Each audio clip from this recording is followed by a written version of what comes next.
এখন আসুন আমরা হ অক্ষরটি শিখি। হ অক্ষরটি শিখে আরও দুইটি অক্ষর আমরা সহজে শিখতে পারবো, হ্রস্ব ই দীর্ঘ ই। তাহলে আসুন হ অক্ষরটি কীভাবে শিখতে হয় এগুলো শিখে নিই।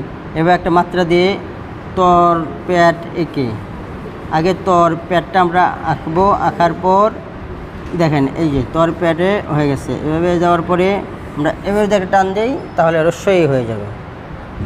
সহজেই আমরা হ্রস্ব হটা শিখে ফেলেছি। এই যে আবার দেখাই, দেখুন হটা যদি আমরা শিখতে পারি আমাদের সহজে দুটি অক্ষর হয়ে যাবে। এই যে হ। এখন যদি হর উপরে আমরা টান দিয়ে দিই হ্রস্ব ই, এরপরে এই নিচের মাথাটা মুছে যদি আমরা এদিক থেকে এদিকে নিয়ে আসি তাহলে দীর্ঘ ই। আপনাদেরকে এই তিনটা অক্ষর একসাথে আবার দেখাচ্ছি, সুন্দর করে দেখুন, খেয়াল করুন। মাত্রা তর মতো প্যাট লিখতে হবে, লিখে এ পর্যন্ত এনে নিচের দিকে টান দিয়ে ছেড়ে দিতে হবে। হ হয়ে গেল। তারপরে দেখুন এই হ থেকে এই হ্রস্ব ই কীভাবে হয়। এই হ